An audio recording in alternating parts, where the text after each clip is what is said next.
শান্তি।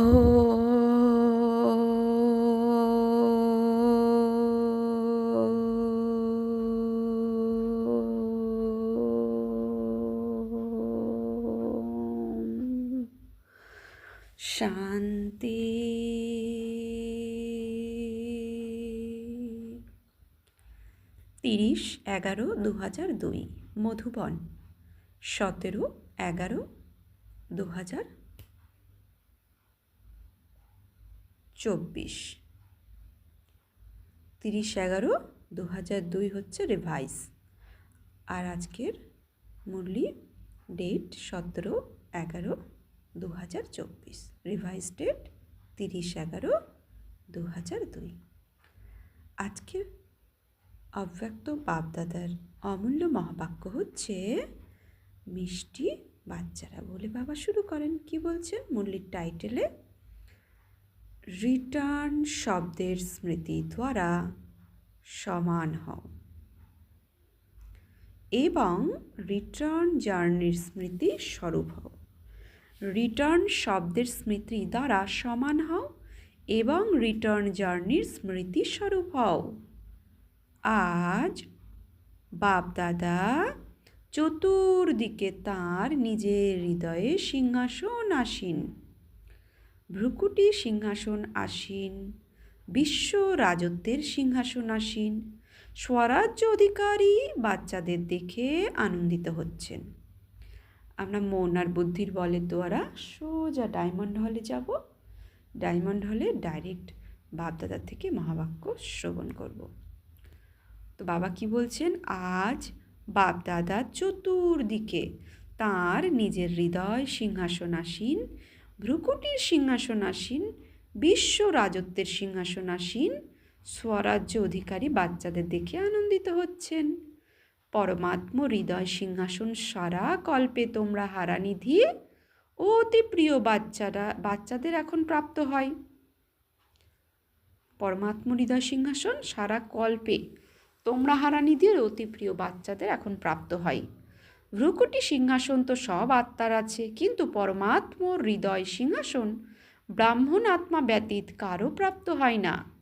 এই হৃদয় সিংহাসনই বিশ্বের সিংহাসন প্রাপ্ত করায়। বর্তমান সময়ে তোমরা স্বরাজ্য অধিকারী হয়েছ। স্বরাজ্য প্রত্যেক ব্রাহ্মণ আত্মার গলার হার। স্বরাজ্য বাবা বলছেন প্রত্যেক ব্রাহ্মণ আত্মার গলার হার। স্বরাজ্য তোমাদের জন্মের অধিকারী। নিজেকে এমন স্বরাজ্য অধিকারী অনুভব করো তোমরা। হৃদয়ে তোমাদের এই দৃঢ় সংকল্প আছে যে আমার এই বার্থ রাইট কেউ ছিনিয়ে নিতে পারবে না। সেই সঙ্গে এই আধ্যাত্মিক নেশাও আছে যে আমি পরমাত্ম হৃদয় সিংহাসন আসীন। মানব জীবনে তনের ক্ষেত্রে বিশেষভাবে হৃদয়ই মহান হিসাবে গাওয়া হয়ে থাকে। হৃদয়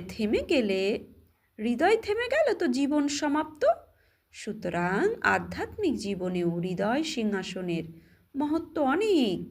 আধ্যাত্মিক জীবনেও হৃদয় সিংহাসনের মহত্ব অনেক, অর্থাৎ পরমাত্ম হৃদয় সিংহাসন।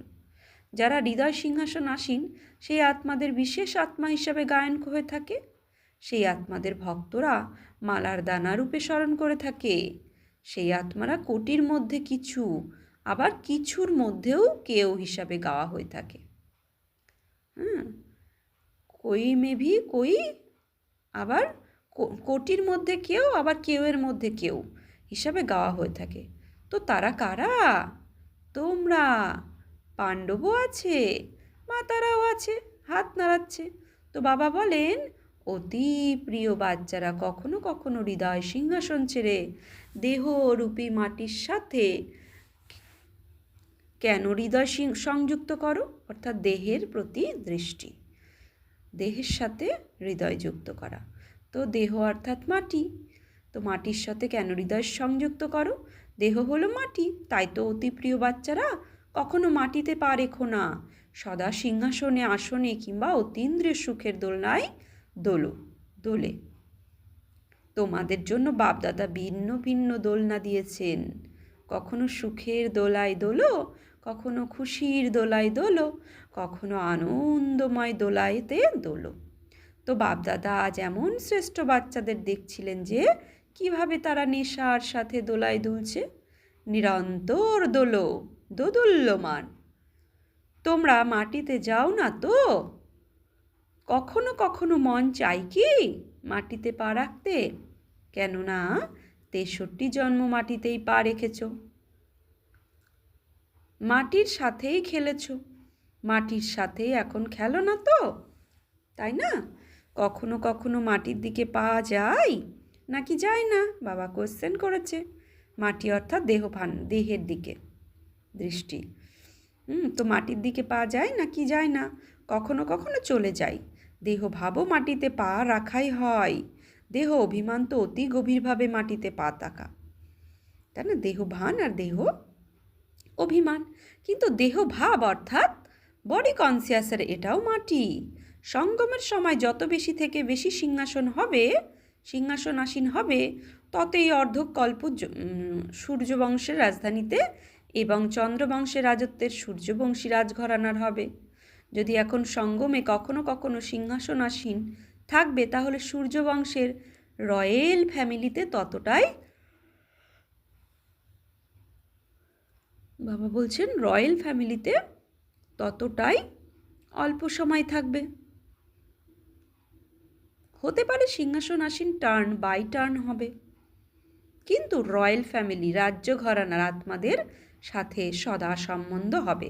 সুতরাং চেক করো, সঙ্গম যুগের আদি সময় থেকে এখনো পর্যন্ত তা 10 বছর হোক বা 50 বছর কিংবা 66 বছরই হোক, কিন্তু যখন থেকে ব্রাহ্মণ হয়েছ তখন সেই আদি থেকে এখনো পর্যন্ত কত সময় হৃদয়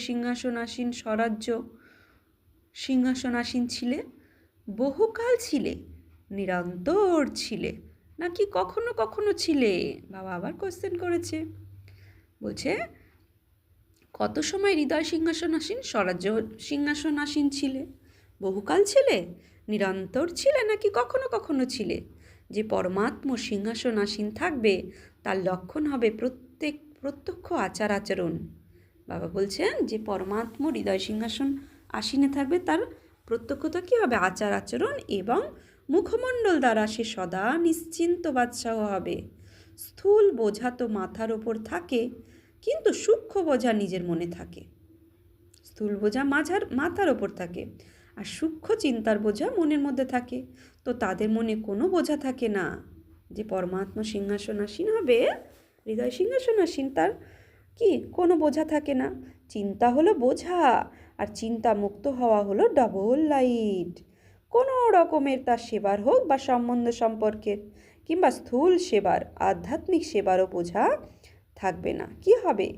কিভাবে হবে? সফলতা হবে কি হবে না?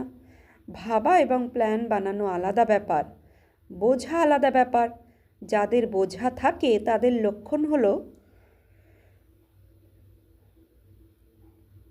মুখমণ্ডলে সদা অধিক অথবা অল্প ক্লান্তির চিহ্ন থাকবে। ক্লান্ত হওয়া আলাদা ব্যাপার, ক্লান্তির সামান্য চিন্তা থাকা সেটাও বোঝার লক্ষণ।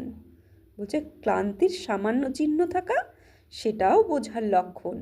আর নিশ্চিন্ত বাদশাহীর অর্থ এই নয় যে অমনোযোগী থাকবে, হবে অমনোযোগী আর বলবে আমি তো নিশ্চিন্ত বাদশাহী রূপে থাকি। অমনোযোগিতা এটা খুব ঠকায়।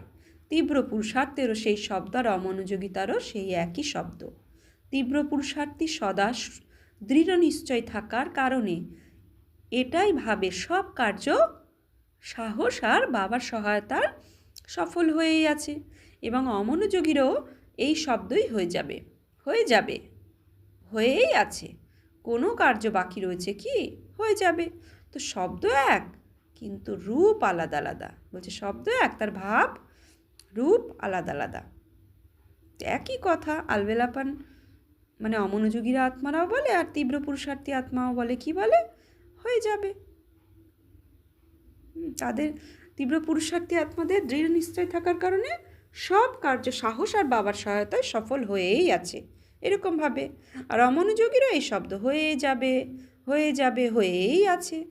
বলছে কোনো কার্য বাকি রয়েছে কি? হয়েই আছে। তো শব্দ এক কিন্তু রূপ আলাদা আলাদা। বর্তমান সময়ে মায়ার বিশেষ 2 রূপ বাচ্চাদের পেপার নিয়ে থাকে। জানো তোমরা? জানো তো বটেই। 1 ব্যর্থ সংকল্প, বিকল্প নয় ব্যর্থ সংকল্প। আরেকটা কি, সেটাও বাবাও বলবেন। আরেক হলো আমি রাইট, যা করেছি, যা বলেছি, যা ভেবেছি, আমি কম নই, আমি রাইট। বাপ দাদা সময় অনুসারে এখন এটাই চান, একটা শব্দ স্মৃতিতে বজায় রাখো, বাবার থেকে হওয়া সর্বপ্রাপ্তির স্নেহের সহযোগে রিটার্ন করতে হবে। রিটার্ন করা অর্থাৎ সমান হওয়া। দ্বিতীয়ত, এখন আমাদের রিটার্ন জার্নি, একটাই শব্দ রিটার্ন সদা যেন স্মরণে থাকে। সেই জন্য খুব সহজ সাধন হলো প্রতিটা সংকল্প, বল আর কর্ম ব্রহ্মা বাবার সাথে ট্যালি অর্থাৎ মিলিয়ে করে নাও। বাবার সংকল্প কী ছিল, বাবার বল কী ছিল, বাবার কর্ম কী ছিল, একেই বলা হয়ে থাকে ফলো ফাদার। ফলো করা তো সহজ হয়তো না, নতুন ভাবনা, নতুন কিছু কথার আবশ্যকতা নেই, যা বাবা করেছেন ঠিক সেটাই ফলো ফাদার। সহজ তো না? টিচার্স হাত তোলো। ফলো করা সহজ নাকি কঠিন? সহজ তো না, কেবল ফলো ফাদার। প্রথমে চেক করো, যেমন প্রবাদ আছে, আগে ভাবো পরে করো। আগে পরমপিতা, আগে পরিমাপ করো তারপরে বলো। এখন এই বছরের এটা লাস্ট মান্থ, পুরনো চলে যাবে, নতুন আসবে নভেম্বরের 30। তো সব টিচার নতুন আসার আগে কি করতে হবে এই বছর তার প্রস্তুতি করে নাও। এই সংকল্প করো যে বাবার কদমে কদম রাখা ব্যতীত অন্য কোথাও কদম রাখবো না। কেবল ফুট স্টেপ, কদমে কদম রাখা তো ইজি, তাই না? নতুন বছরে এখন থেকে সংকল্পের প্ল্যান বানাও। ব্রহ্মা বাবা যেমন সদা নিমিত্ত আর নির্মাণ ছিলেন, তেমনি নিমিত্ত ভাব আর নির্মাণ ভাবে থাকবে। শুধু নিমিত্ত ভাব নয়, নিমিত্ত ভাবের সাথে নির্মাণ ভাব দুই আবশ্যক। কেননা টিচার্স তো নিমিত্ত, তাই না? তোমরা নিমিত্ত না, তো সংকল্পেও বলেও এবং কারো সঙ্গে সম্বন্ধে তোমাদের কার্য প্রতিটা বল নির্মাণ হতে হবে। তো নির্মাণ সেই নিমিত্ত হওয়ার ভাবে থাকে। যে নির্মাণ নয় তার মধ্যে অল্প বিস্তার সূক্ষ্ম বা মহারূপে অভিমান যদি নাও বা থাকে, তবুও কর্তৃত্ব ভাব থাকবে, অর্থাৎ আমিই করেছি, কর্তাপান, কর্তৃত্ব ভাব থাকবে। এই কর্তৃত্ব ভাব এটাও অভিমানের অংশ। বাবা বলছে এই কর্তৃত্ব ভাব এটাও অভিমানের অংশ। তোমাদের বলের ভাষা যেন সদা নির্মল আর মধুর হয়। যখন সম্বন্ধ সম্পর্কে আত্মিক রূপের স্মৃতি থাকে, তখন সদা নিরাকারী এবং নিরহংকারী থাকো তোমরা।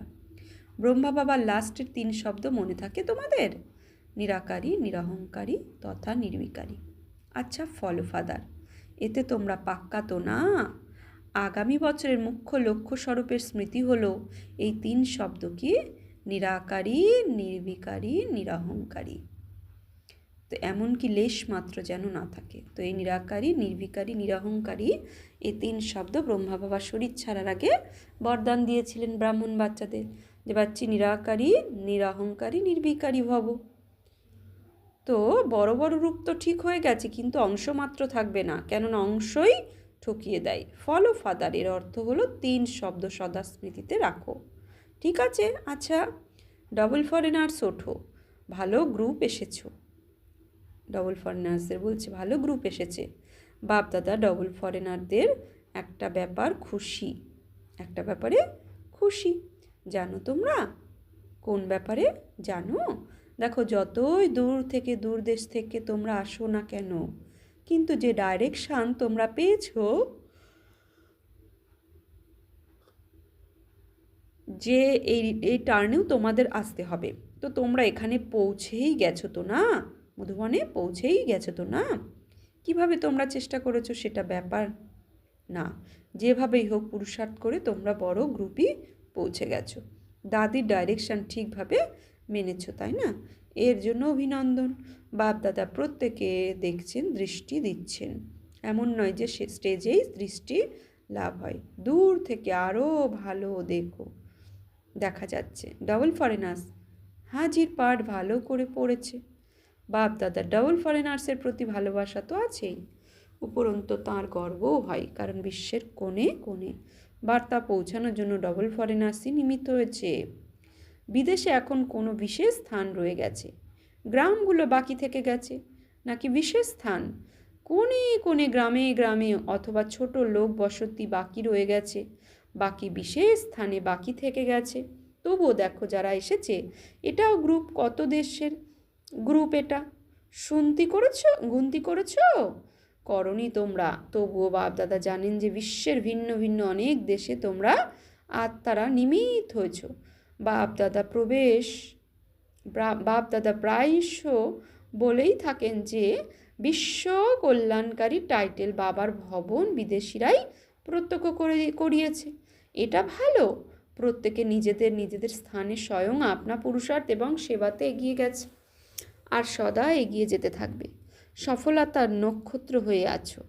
খুব ভালো। কুমারদের প্রতি মধুবনে কুমারও আছে। দেখো কুমারদের সংখ্যা দেখো কত আছে। অর্ধেক ক্লাসই তো কুমারদের। কুমার এবং সাধারণ কুমার নয়।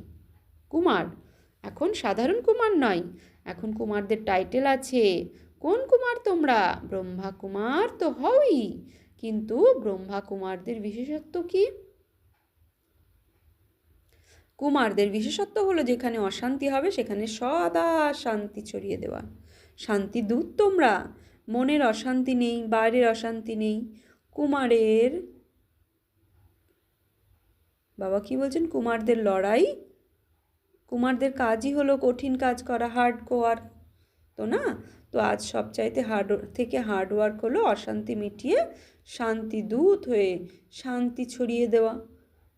তোমরা এমন কুমার, এমন তোমরা অশান্তি লেশমাত্র থাকবে না, এমন শান্তিদূত তো হও তোমরা। না বিশ্বে না তোমাদের সম্বন্ধ সম্পর্কে অশান্তি থাকা উচিত নয়। বলছে না বিশ্বে না তোমাদের সম্বন্ধ সম্পর্কে অশান্তি থাকা উচিত নয়। শান্তিদূত যেমন যারা আগুন নেভার, তারা সেখানেই, যেখানে আগুন লাগবে নেভার তো না। তো শান্তি দূতের কাজই হলো আধ্যাত্মিক শান্তিতে বদলানো। তোমরা তো শান্তিদূত, তাই না? পাক্কা পাক্কা পাক্কা। বাবা কি বলছেন? তোমরা তো শান্তিদূত, তাই না? পাক্কা পাক্কা পাক্কা। তো খুব ভালো লাগছে। এত কুমার দেখে বাপদাদা খুশি হন। আগেও বাপদাদা তোমাদের প্ল্যান বানিয়েছিলেন যে দিল্লিতে সর্বাধিক সংখ্যক কুমার হয়েছে, যা গভর্নমেন্টই মনে করে কুমার মানেই যারা ঝামেলা করে, ভয় পাই কুমারদের। এরকম ভিত গভর্নমেন্ট প্রত্যেক ব্রহ্মাকুমারকে শান্তিদূত এর টাইটেল দ্বারা যেন স্বাগত জানায়। তবেই কুমারদের চমৎকারিত্ব সারা বিশ্বে যেন ছড়িয়ে যায় যে ব্রহ্মা কুমার কি শান্তির দূত। বাবার বাচ্চা ব্রহ্মা কুমার কুমারীরা কি শান্তির দূত। এটা হতে পারে তো না? দিল্লিতে করতে তো হবে, তাই না? দাদিরা করবে। কত কুমার রয়েছে, একটা গ্রুপ এত আছে, তবে সব গ্রুপে কত হবে? বিশ্বে কত হবে? অমানুষিক 1 লক্ষ, অনুমানিক 1 লক্ষ। এতএব কুমার করো চমৎকার। গভর্নমেন্টের মধ্যে কুমারদের প্রতি যে ভুল ভরা আছে তার সমাধান করে দাও। মনের মধ্যেও কিন্তু অশান্তি করা, মনের মধ্যেও কিন্তু অশান্তি নয়, সাথীদের মধ্যেও অশান্তি নয়, অর্থাৎ কর্মেন্দ্রিয়রূপী সাথী। নিজের স্থানেও অশান্তি নয়, নিজের শহরেও অশান্তি নয়। কুমাররা শুধু তোমাদের মুখে বোর্ড লাগানোর প্রয়োজন নেই, কিন্তু তোমাদের ললাটে অটোমেটিক্যালি যেটা লেখা হয়েছে সেটা শান্তির দূত, সেটাই অনুভূত হতে দাও। ঠিক আছে তো না? ব্রহ্মা কুমারীদের প্রতি, কুমারীরা সংখ্যায় অনেক রয়েছে। যারা সেন্টারে থাকে তারা না, যারা সেন্টারে থাকে না তারা ওঠো। তো এইসব কুমারীর লক্ষণ কি? চাকরি করতে চাও নাকি বিশ্ব সেবা? বাবা কোশ্চেন করেছে, চাকরি করতে চাও নাকি বিশ্ব সেবা? মাথায় মুকুট রাখতে চাও নাকি চুপড়ি রাখতে চাও? কি রাখতে চাও? দেখো সব কুমারকে করুণা কর হতে হবে, বিশ্বের আত্মাদের যেন কল্যাণ হয়ে যায়। কুমারদের জন্য গায়ন আছে, তারা 21 কুলের উদ্ধার হবে। তো অর্ধেক কল্পে 21 কুল হয়ে যাবে। তো তোমরা এমন কুমারী যারা 21 কুলের লক্ষণ বলছে, এমন কুমারী যারা 21 কুলের কল্যাণ করবে, তারা হাত তোলো। একটা পরিবার নয়, 21 পরিবারের করবে তোমরা। জিজ্ঞাসা করছে করবে তোমরা? দেখো তোমাদের নাম নোট করা হবে এবং তারপর দেখা হবে যে তোমরা কল্যাণকারী নাকি হিসেব নিকেশ বাকি থেকে গেছে। এখন সময় এটাই সুচিতা করছে যে আমার সময়ের আগে তৈরি হয়ে যাবে। সময়কে যদি দেখতে থাকো তো সময় চলে যাবে, সেই জন্য লক্ষ্য রাখো যে আমরা সবাই বিশ্ব কল্যাণকারী, করুণাময় বাবার করুণাকর বাচ্চা। ঠিক আছে তো না? করুণাকর তোমরা, তাই তো আরও বাবা কি বলছেন? করুণাকর বাবার করুণাকর বাচ্চা তোমরা, ঠিক আছে তো না? তো করুণাকর তোমরা, তাই তো না? আরও করুণাকর হও, আরও একটু তীব্র গতি হও। কুমারীদের তো বাবার সিংহাসন খুব সহজে প্রাপ্ত হয়। বাবা দেখছে নতুন বছরে তোমরা কি চমৎকারিত্ব দেখাও। আচ্ছা, মিডিয়া থেকে 108 রত্ন এসেছে, এটা জানো মিডিয়া লোকেরা চমৎকার করে দেখাবে যাতে সবার বুদ্ধি আসে যে বাবার থেকে অবিনাশী উত্তরাধিকারী প্রাপ্ত নিতেই হবে, কেউ যেন বঞ্চিত থেকে না যায়। এখন বিদেশেও মিডিয়াম প্রোগ্রাম চলতেই থাকে, তাই না? এটা হলো বিভিন্ন রূপে যে প্রোগ্রাম রাখে সেসব লোকে খুব ইন্টারেস্টেড হয়। তারা ভালো করেছে আর করতে থাকবে, আর সফলতা তো আছেই। সব বর্গে তারা যে সেবাই করছে বাপদাদার কাছে সেসব সমাচার আসতে থাকে। প্রত্যেক বর্গের নিজের দিকে সে সেবার সাধন এবং সেবার রূপরেখা আছে, কিন্তু এটা দেখা যায় যে বর্গ আলাদা আলাদা হওয়ার কারণে প্রতিটি বর্গ পরস্পরের সঙ্গে রেসও করে। এটাই ভালো। রেস যদিও বা করো, ঈর্ষা করো না। সব বর্গেই রেজাল্ট স্বর্গের সেবার পরে অনেক আইপি এবং ডিআইপিরা সম্পর্কে এসেছেন। এখন মাইক নিয়ে আসেননি, কিন্তু সম্বন্ধ সম্পর্ক এসেছে। আচ্ছা, বাপ দাদার করানো এক্সারসাইজ মনে আছে তোমাদের? এই মুহূর্তে নিরাকারী, পর মুহূর্তে ফরিস্তা, এটাই হলো ঘুরতে ফিরতে বাবা আর দাদার ভালোবাসা রিটার্ন। সুতরাং এখনই এই অধ্যাত্ম এক্সারসাইজ করো। সেকেন্ডে নিরাকারী, সেকেন্ডে ফরিস্তা। তো বাবা ড্রিল করালেন। হ্যাঁ, অনাদিতে বিন্দুসিতারা, আদিতে দেবতা পিয়ারা, মধ্যতে ভক্তের সাহারা, সঙ্গমে বাবার দুলারা, অন্তমে ফরিস্তা নিয়ারা। তো বাপদাদা ড্রিল করিয়েছেন। আচ্ছা, ঘুরতে ফিরতে সারাদিন এই এক্সারসাইজ করবে, সহজে বাবার স্মরণ করিয়ে দেবে। চতুর্দিকের বাচ্চাদের স্মরণ আর তরফের থেকে বাপদাদা পৌঁছে গিয়েছে। প্রত্যেক বাচ্চা এই মনে করে আধ্যাত্মিক স্মরণ দিও। প্রত্যেক বাচ্চারা এটাই মনে করে আমার স্মরণ দিও। তো কেউ সেটা পত্রের দ্বারা পাঠায়, কেউ কার্ডের দ্বারা, কেউ মুখ দ্বারা, কিন্তু বাপদাদা চতুর্দিকের বাচ্চাদের প্রত্যেককে নয়নে সমাহিত করে রেসপন্স স্মরণে পদ্মাগুণা স্মরণে স্নেহ সুমন দিচ্ছেন। বাপদাদা যেখানে এই সমস্ত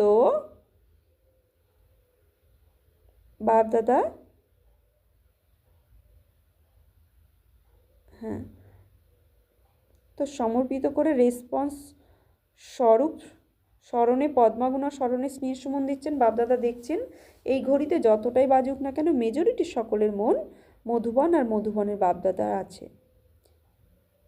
তো চতুর্দিকে 3 সিংহাসনাসীন স্বরাজ্যাধিকারী সদা বাপদাদাকে রিটার্ন দিতে হবে।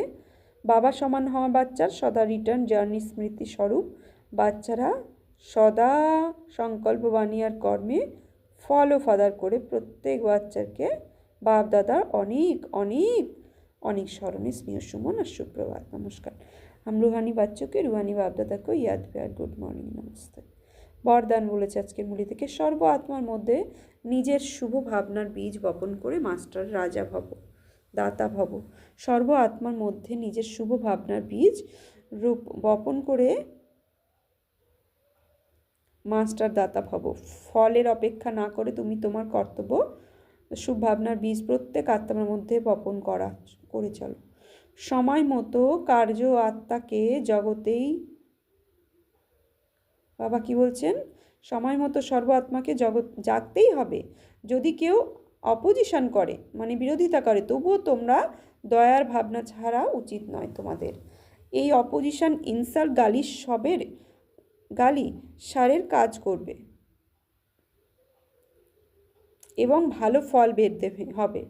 অর্থাৎ সার দিলে যেমন কি হয়, গাছ বৃদ্ধি পায়, ফুল ফল ভালো দেয়। তো বলছে অপোজিশন অর্থাৎ যে বিরোধ করবে, গালি দেবে, সেটা আমাদের সারের কাজ করবে, ভালো ফল দেবে তাতে। তারা যত গালি দেবে তত গুণ গাইবে, সেই জন্য সব আত্মাকে নিজের বৃত্তি দ্বারা, ভাইব্রেশন দ্বারা, বাণী দ্বারা দাতা হয়ে নিজে নিরন্তর দিয়ে যাও। স্লোগান: সদা প্রেম, সুখ, শান্তি আর আনন্দের সাগরে সমাহিত হওয়া বাচ্চারাই প্রকৃত তপস্বী। কি বলছে? সদা প্রেম, সুখ, শান্তি আর আনন্দের প্রেমের সমাহিত হওয়া বাচ্চারাই প্রকৃত তপস্বী। আচ্ছা, আজকে সমান নেব আমি মাস্টার দাতা ভব। আমি মাস্টার দাতা ভব, আমি কারোর কাছ থেকে কিছু চাই না, আমি শুধু দেব দেব আর দেব। সূচনা: আজ মাসের 3য় রবিবার, অন্তর্রাষ্ট্রীয় যোগ দিবস। সকল ব্রহ্মবৎস সংগঠিত রূপে সন্ধ্যে 6:30 থেকে 7:30 পর্যন্ত বিশেষ বরদাতা ভাগ্যবিধাতা বাপদাদার সঙ্গে কম্বাইন্ড স্বরূপে স্থিত হয়ে সকল আত্মাদের সুখ শান্তির দান দেওয়ার সেবা করুন। তো আচ্ছা, ওম শান্তি।